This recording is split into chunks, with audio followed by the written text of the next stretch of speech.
اپنا قلعہ لے کر کے میدان کربلا میں اتر جاتا ہے یزیدیوں کے دانت کو کھٹا کرنے کے لیے، اور گنبد خضرا شریف کی طرف نگاہ اٹھا کر کے یہ اعلان کرتا ہے، اے میرے نانا، کل آپ نے اپنا ایک بیٹا دے کر کے حسین کو بچایا تھا، آج حسین اپنا سارا بیٹا دے کر کے آپ کے دین کو بچائے گا، آپ کی سنت کو بچائے گا، امت اکرام کو بچائے گا، عظمت کعبہ کو بچائے گا۔ کیا بات ہوگا اس چمنستان کرم کی، کیا بات ہوگا اس چمنستان کرم کی، زہرائے کلیم جس میں حسین اور حسن تھے، کریم نے حسن و حسین کو تمام جنتی جوانوں کا سردار بنا دیا۔ دنیا میں اعلان کر دو، میں مصطفیٰ بھی پاک ہوں، میری بیٹی فاطمہ بھی پاک ہے، اور میرا آنے والا حسین بھی پاک ہے۔ اہل بیت کی طہارت پر قربان جاؤ، اہل بیت کے تقدس پر قربان جاؤ، اہل بیت کی عظمت پر۔ میرے نبی کے گھر والے وہ غیر اختیاری ناپاکی جو انسان کے اختیار میں نہیں ہے، مگر میرے نبی کی شہزادی سیدہ فاطمہ اس غیر اختیاری ناپاکی سے بھی معاویہ کو ایمان کی حالت میں دیکھا ہو، اس کو بھی جہنم کی آگ چھو نہیں سکتی ہے۔ مجھے بتانا چاہے کہ جس نے امیر معاویہ کو ایمان کی حالت میں دیکھا ہے، اس کو جب جہنم کی آگ چھو نہیں سکتی ہے، تو جس امیر معاویہ نے ایمان کی حالت میں روحے مبدعہ کو دیکھا ہو، روحے ملیل کو دیکھا ہو، میرے مصطفیٰ کا چہرہ دیکھا ہو، اس امیر معاویہ کو جہنم کی آگ کیسے چھو سکتی ہے؟ سبحان اللہ۔ اب ایک نعرہ کھڑے ہو کر کے کوئی صاحب لگائیں، ہر صحابی نبی جنتی جنتی۔ دن تو تھا کہ اچھے سے اور کافی وقت تک آپ کی خدمت کرنے کی کوشش کروں، لیکن میری آواز اتنی متاثر ہو گئی کہ شاید میں دل کھول کر کے یہ تقریر نہ کر پاؤں، مگر بالکل احساس کمتری کے شکار بھی نہ ہو۔ آپ حضرات اگر ساتھ دیں گے تو شاید تھوڑے سے وقت میں بہت کچھ آپ کے سامنے میں پیش کر دوں، اور مجمع بڑا بیدار ہے، بیدار کرنے کی کوئی ضرورت نہیں ہے، بس ایسے ہی آپ بیدار رہیں اور ایک ایک جملے کو آپ اپنی ذہن و دماغ میں بٹھانے کی کوشش کریں، اس لیے کہ یہ فتنوں کا دور ہے۔ ایسے ایسے لوگ اس وقت صراط مستقیم سے بھٹک جا رہے ہیں کہ جو خود پہلے سنیت کے ٹھیکیدار بن کے گھوم رہے تھے۔ اس لیے آپ علماء سے جڑے رہیں، ان سے قریب رہیں، تاکہ ان کی برکتیں آپ حاصل کرتے رہیں۔ میں اپنی تقریر کا آغاز کچھ اشعار سے کر رہا ہوں۔ آواز میری بہت زیادہ بیٹھی ہوئی ہے، مگر پھر بھی میں کوشش کرتا ہوں کہ کچھ دیر تک آپ کی میں خدمت کروں۔ شاعر کہتا ہے، زنجیر بولتی رہی، در بولتا رہا۔ سبحان اللہ سبحان اللہ۔ آپ اگر میری آواز سمجھ رہے ہیں تو ادھر سے بھی آواز لگائیں۔ زنجیر بولتی رہی، در بولتا رہا، لوٹے تو ان میں حامی کا گھر بولتا رہا۔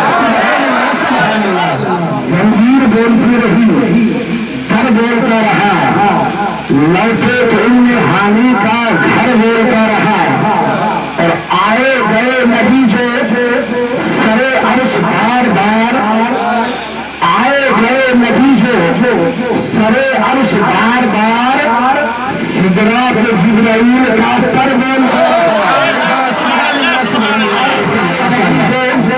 سرے عرش بار بار، سدرا پہ جبرائیل کا پر بولتا رہا۔ اور جس شعر کو پڑھنے کے لیے میں نے یہ دو شعر پڑھا ہے، وہ شعر آپ سنیے۔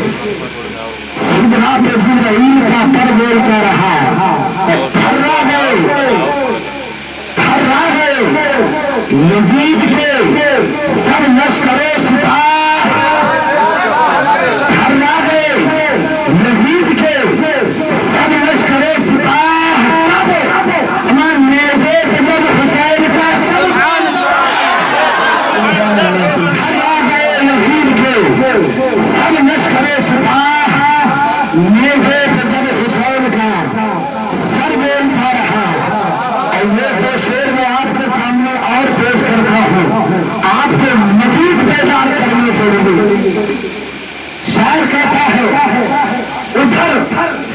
نہ تیر نہ خنجر کمان باقی ہے، ادھر نہ تیر نہ خنجر کمان باقی ہے، ادھر ہر ایک بہن میں زبان باقی ہے، ادھر ہر ایک بہن میں زبان باقی ہے۔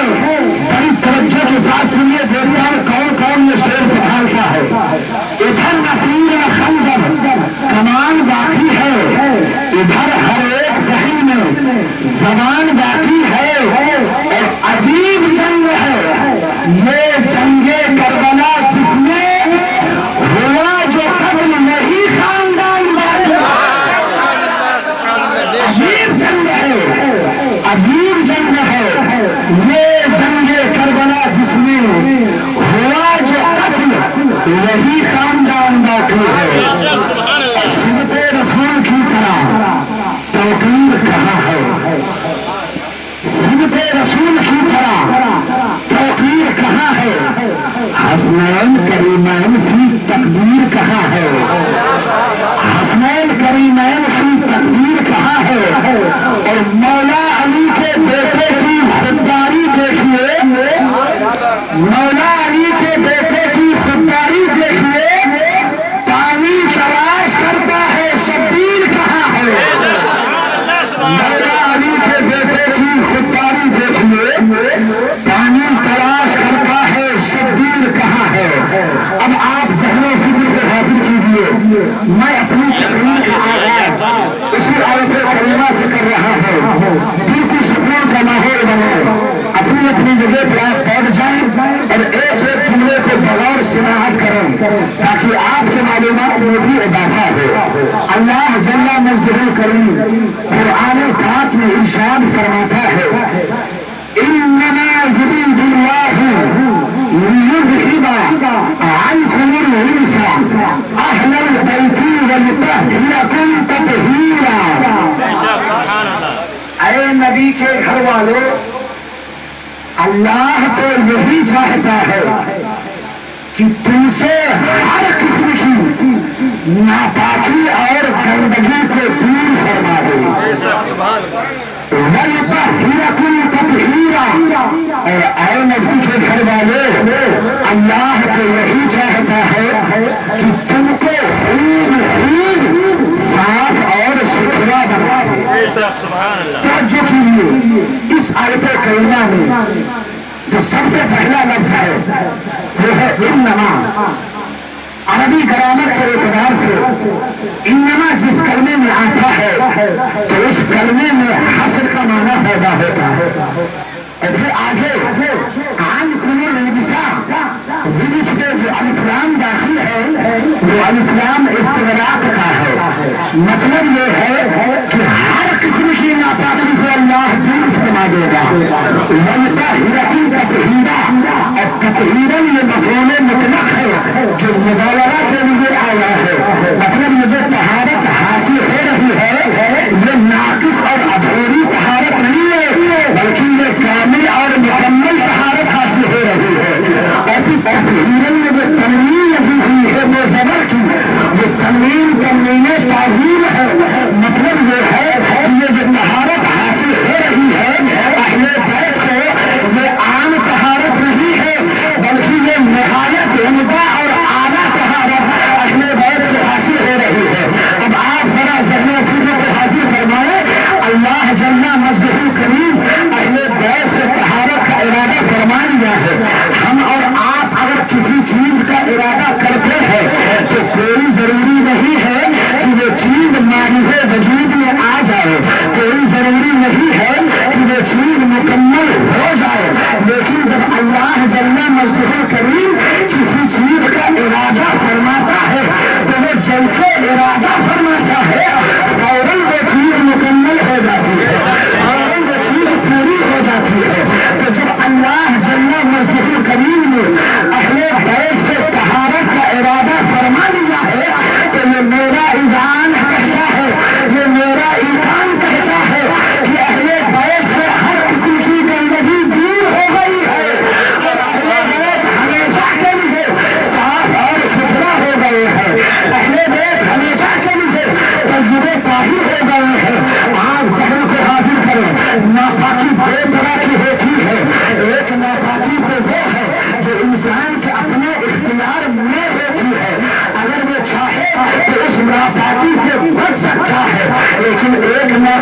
ایسی بھی ہوتی ہے جو غیر اختیاری ناپاکی ہوتی ہے، جو انسان کے اختیار میں نہیں ہوتی ہے، یعنی چاہ کر کے بھی انسان اس ناپاکی سے نہیں بچ سکتا ہے۔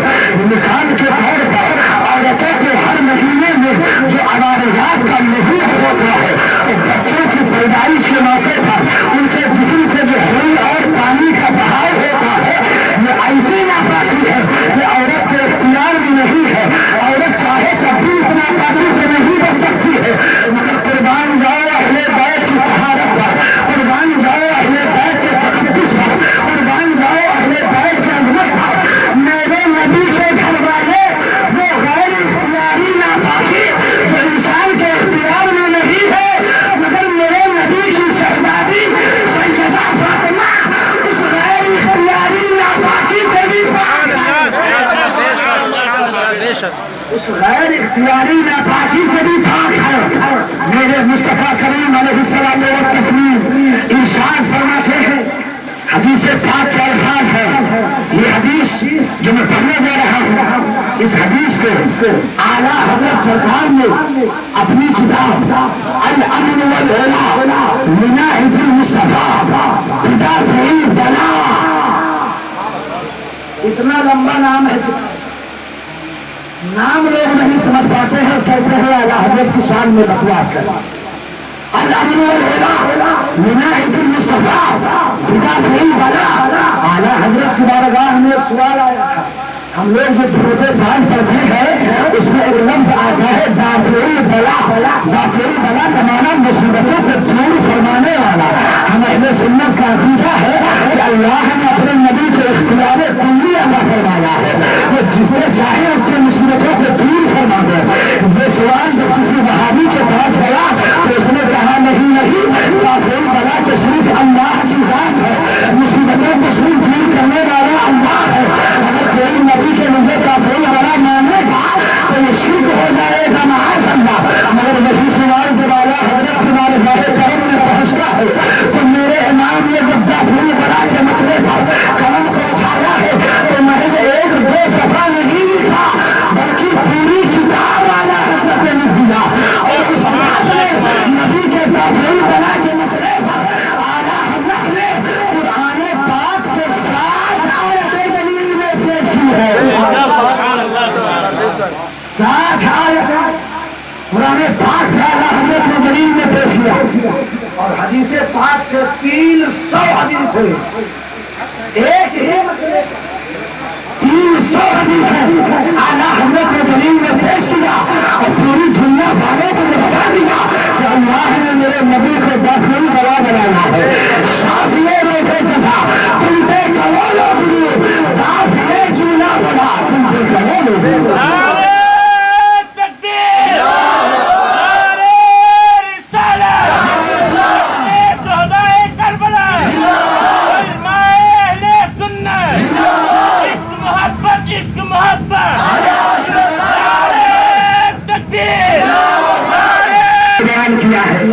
فرماتے ہیں ان ابنتی فاطمہ حوراء آدمیہ لن تحل ولن تطمس، بولیے سبحان اللہ۔ میری بیٹی فاطمہ یہ انسانوں میں حور ہے، حور ہے، اور ہر مہینے میں عورتوں کو جو عوارضات لاحق ہوتے ہیں میری بیٹی فاطمہ اس سے بھی پاک ہے، سبحان اللہ۔ اسی لیے استاد زمن حضرت علامہ حسن فضل بریلوی فرماتے ہیں ان کی پاکی کا خدائے پاک کرتا ہے بیان،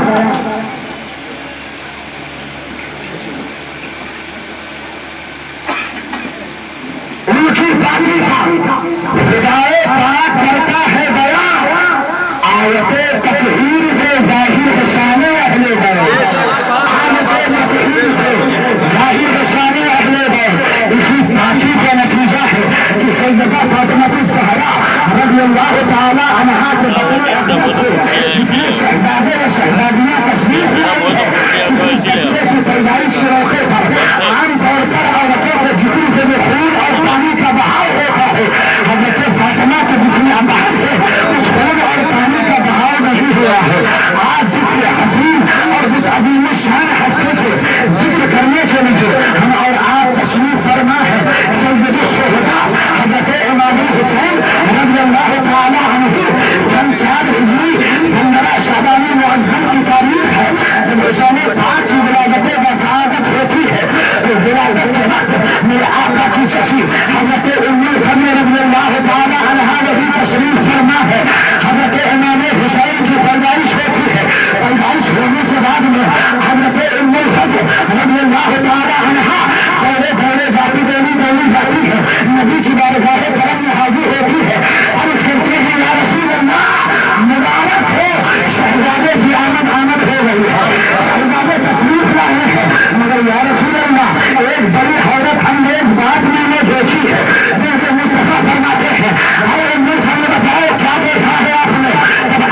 ہم سننے ہی اہل بیت کی عظمت بیان کرتے ہیں، دوسرے بیان نہیں کر سکتے۔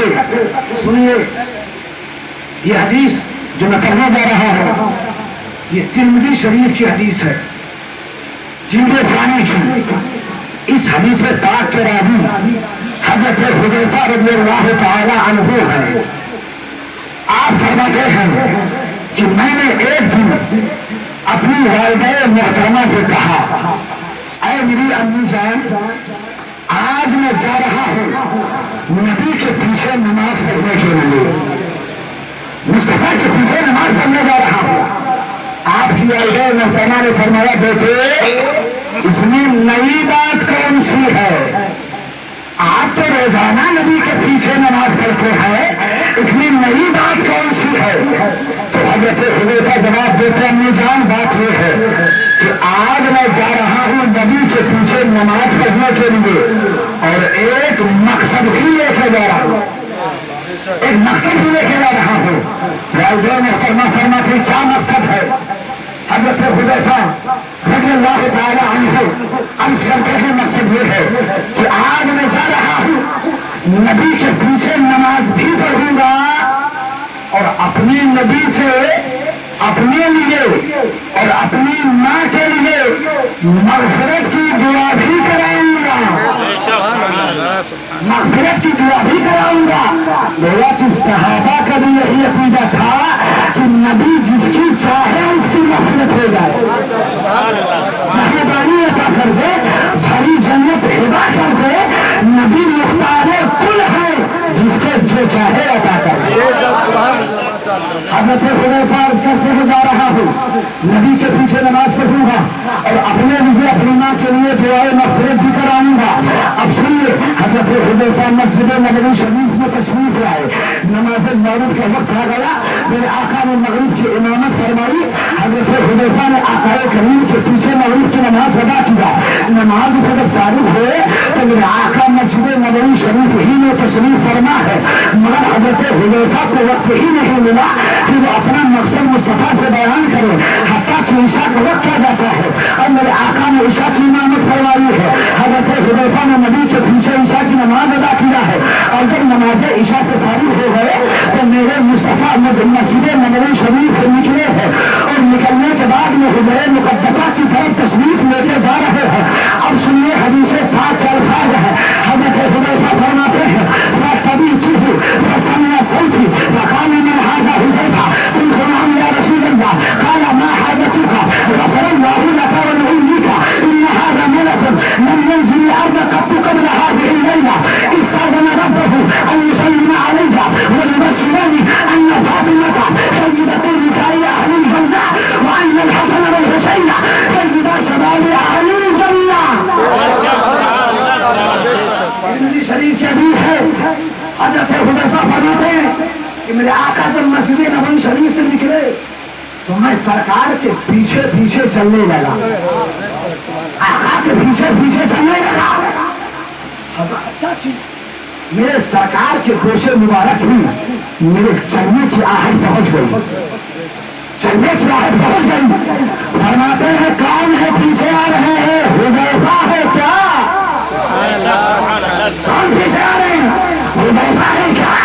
قلت نعم یا رسول اللہ، حذیفہ کہتے ہیں ہاں اے میرے آقا، آپ کا غلام حذیفہ ہی پیچھے پیچھے آ رہا ہے۔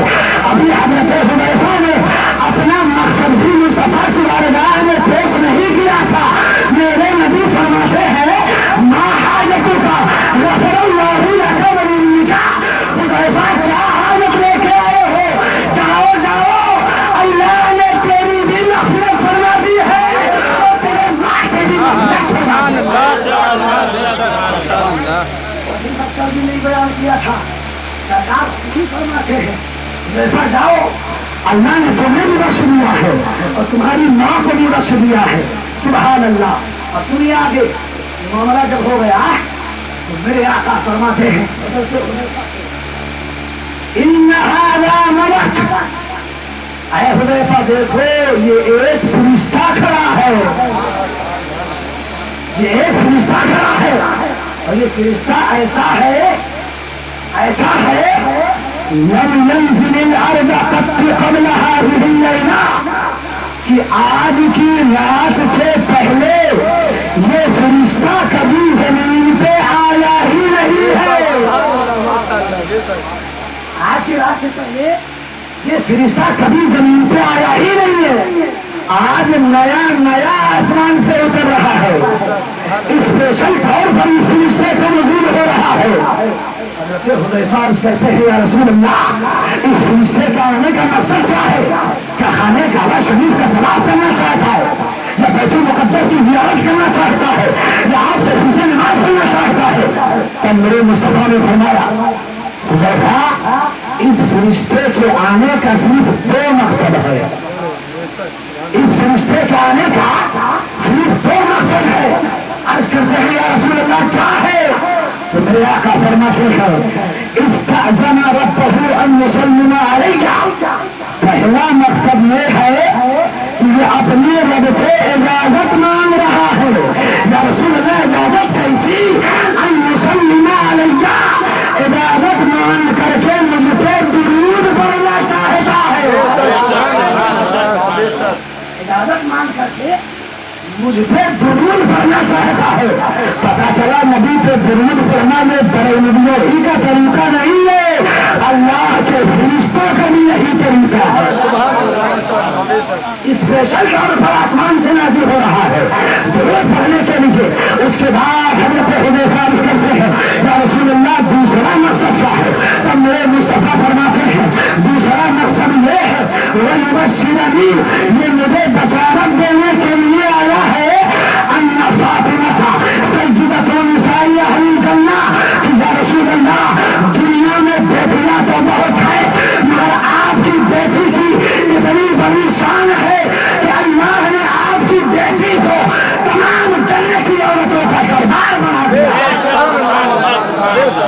سبحان اللہ, آپ کی بیٹی کو تمام جنتی عورتوں کا سردار بنا دیا ہے. وَأَنَّ الْحَسَنَ وَالْحُسَيْنَ سیدہ شباب اہل الجنہ. اور اے میرے آقا دنیا میں نواسے تو بہت ہیں مگر آپ کے نواسوں کی کیا شان ہے. اللہ جل مجدہ کریم نے حسن و حسین کو تمام جنتی جوانوں کا سردار بنا دیا.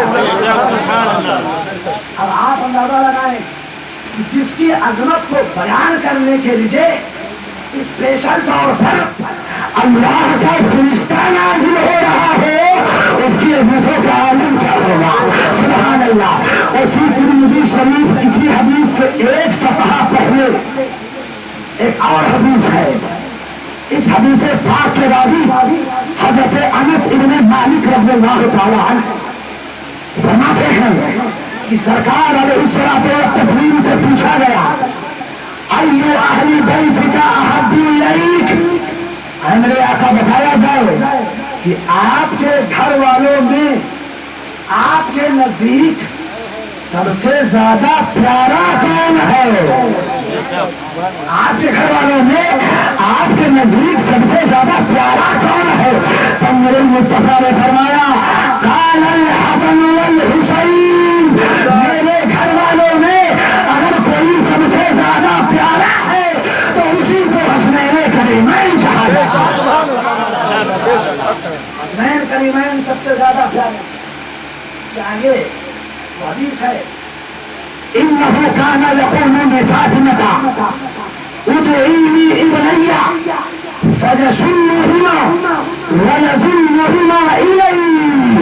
سبحان اللہ. میرے آقا علیہ الصلوۃ والتسلیم بار بار اپنی بیٹی سیدہ فاطمہ سے فرماتے کہ میرے شہزادوں کو میری بارگاہ میں پیش کیا جائے. میرے شہزادوں کو میری بارگاہ میں پیش کیا جائے. اور جب دونوں شہزادے آغوش محبت میں تشریف فرما ہو جاتے تو میرے مصطفیٰ کا انداز محبت کیسا تھا وہ دیکھو. حدیث پاک کے الفاظ ہیں فَيَشُنُّهُمَا وَيَزُنُّهُمَا إِلَيْهِ. میرے سرکار دونوں شہزادوں کو کبھی چومتے بھی تھے اور کبھی سونگھتے بھی تھے. کبھی چومتے بھی تھے اور کبھی سونگھتے بھی تھے. میں نے عالم تصور میں سوال کیا اے بطور گنبد خضرا ذرا بتایا جائے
آپ کو لطف آ رہا ہے کہ نہیں آ رہا؟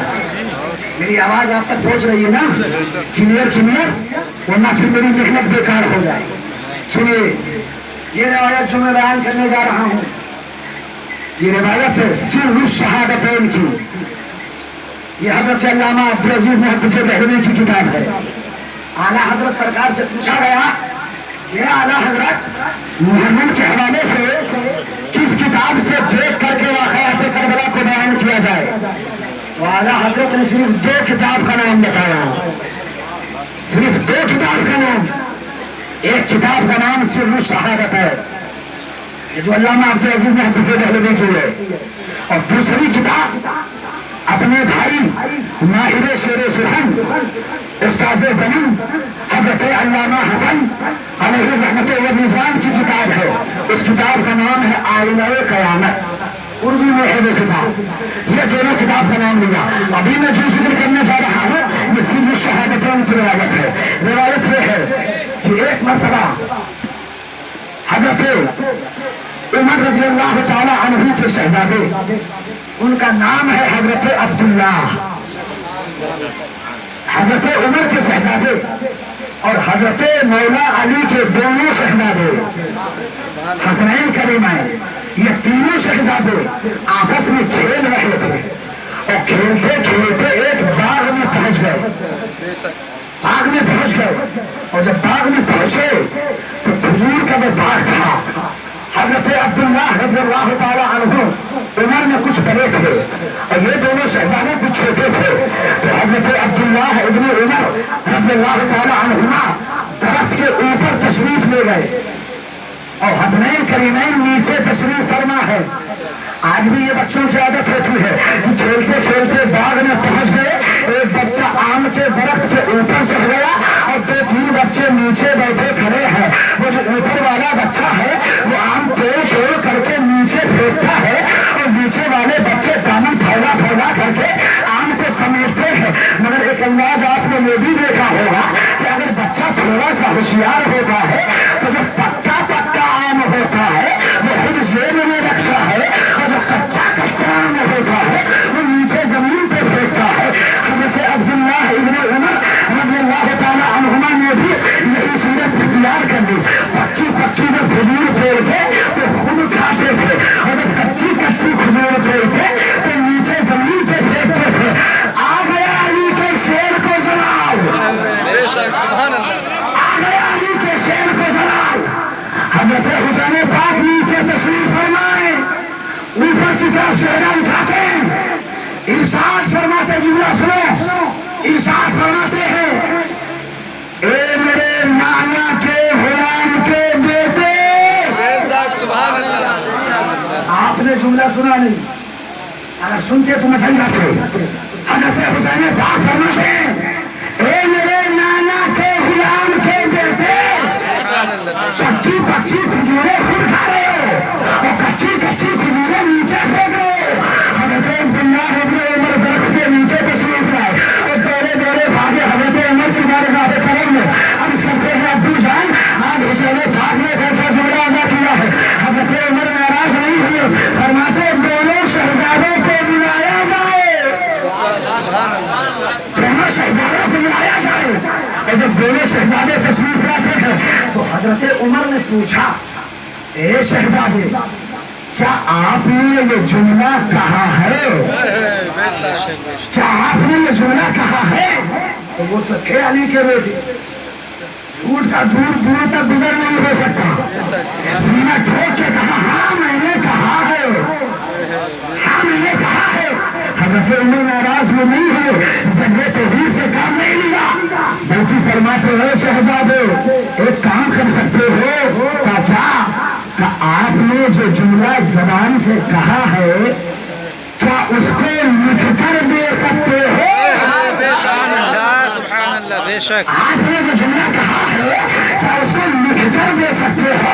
حسین پاک فرماتے کیوں نہیں، فوراً لکھ کے دے دیے. حضرت حسین پاک نے کاغذ کے ٹکڑے میں لکھ کے عمر کے حوالے کیا. اب جب حضرت عمر کے ہاتھوں میں وہ کاغذ کا ٹکڑا پہنچتا ہے تو حضرت عمر خوشی سے مچل جاتے ہیں اور کاغذ کا ٹکڑا اٹھا کر کے اپنے بیٹے سے فرماتے ہیں بیٹا عبداللہ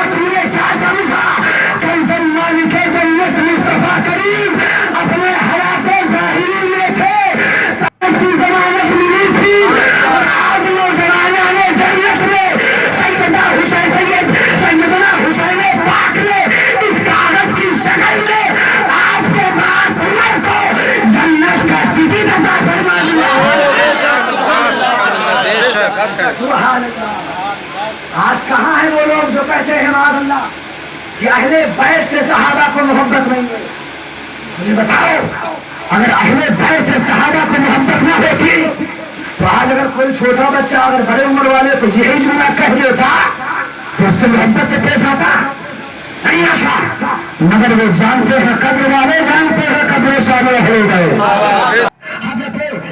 حضور حضرت علامہ حسن رضا خان فاضل بریلوی علیہ رحمۃ الرحمن اس روایت کو نقل فرماتے ہیں کہ ایک مرتبہ میرے آقا علیہ الصلوۃ والتسلیم تشریف فرما تھے اور آپ کے ایک زانو پر حضرت امام حسین تشریف فرما تھے اور آپ کے ایک زانو پر آپ کے اپنے بیٹے حضرت ابراہیم تشریف فرما تھے. سرکار کے اپنے بیٹے حضرت ابراہیم تشریف فرما تھے اور ایک زانو پر سرکار کے شہزادے سیدہ فاطمہ کے لفظ جگر حضرت حسین پاک تشریف فرما تھے. اور میرے آقا دونوں شہزادوں سے پیار کر رہے ہیں. کبھی ان کے لب و رخسار کو چومتے ہیں, کبھی ان کے لب و رخسار کو چومتے ہیں, کبھی ان کی پیشانی کو بوسہ دیتے ہیں, کبھی ان کی پیشانی کو بوسہ دیتے ہیں. یہی محبت کا انداز چل رہا تھا کہ اتنے میں حضرت جبریل امین آ گئے. حضرت جبریل امین آ گئے. آنے کے بعد میں عرض کیا یا رسول اللہ آپ کی محبت پہ قربان, مگر رب کا منشا یہ ہے, رب کا منشا یہ ہے کہ آپ کے پاس دونوں شہزادے نہیں رہیں گے. آپ کے پاس دونوں شہزادے نہیں رہیں گے, ایک ہی شہزادہ آپ کے پاس رہے گا. مگر یہ اختیار اللہ نے آپ کو دیا ہے, آپ جسے چاہے اسے رکھے اور جسے چاہے پلہ لے کر کے میدان کربلا میں اتر جاتا ہے یہودیوں کے دانت کو کھٹا کرنے کے لیے اور گنبد خضرا شریف کی طرف نگاہ اٹھا کر کے یہ اعلان کرتا ہے اے میرے نانا کل آپ نے اپنا ایک بیٹا دے کر کے حسین کو بچایا تھا, آج حسین اپنا سارا بیٹا دے کر کے آپ کے دین کو بچائے گا, آپ کی شریعت کو بچائے گا, امت اقبال کو بچائے گا, عظمت کعبہ کو بچائے گا. یہ ہے شان حضرت حسنین کریمین رضی اللہ تعالی عنہ. اور آخری بات آپ میری سن لیجئے. کچھ لوگ یہ کہتے ہیں اور کہتے نہیں, آپ بھی سنتے ہوں گے, اہل بیت کی محبت کا دعویٰ کر کے صحابہ کی شان میں بکواس کرتے. بڑی پیاری سی گفتگو ہے, آخری گفتگو سن لیجیے اور بڑی ضرورت ہے اس بات. صحابہ اہل بیت کی محبت کا دعویٰ کر کے اور صحابہ کی شان میں بکواس کرتے ہیں. ان کے نزدیک جب تک صحابہ کی عداوت نہ ہو جائے, صحابہ کی شان میں بکواس نہ ہو جائے, جب تک اہل بیت کی محبت کی تکمیل ہی نہیں ہوتی ہے. میں نے کہا سن لو, اہل بیت کی محبت کو بتایا میرے رسول نے ہے, مگر اس محبت کو عملی جامہ پہنایا اصحاب رسول نے ہے. مصطفیٰ نے بتایا ہے مگر صحابہ نے عمل کر کے دکھایا ہے, صحابہ نے عمل کر کے دکھایا ہے. میرے مصطفیٰ کریم نے جہاں یہ ارشاد فرمایا ہے مثل اہل بیتی کا سفینۃ نوح من رکبها فقد نجا ومن تخلف عنها فقد غرق, کہ میرے اہل بیت کی مثال حضرت نوح علیہ السلام کی کشتی کی طرح ہے. جو اس کشتی پہ سوار ہو گیا وہ نجات پا گیا, اور جو اس کشتی پر سوار ہونے سے رہ گیا وہ ڈوب گیا. مگر اسی کے آگے میرے مصطفیٰ نے کچھ اور ارشاد فرمایا ہے دوسرے مقام پر. مشکات کی یہ بھی حدیث ہے, میرے مصطفیٰ نے یہ بھی فرمایا ہے اصحابی کالنجوم فبأیہم اقتدیتم اہتدیتم, کہ میرے صحابہ یہ آسمان کے تاروں کی طرح سے ہے, تم انہیں سے جس کی پیروی کرو گے تمہیں کامیابی مل جائے گی, تم ہدایت پا جاؤ گے.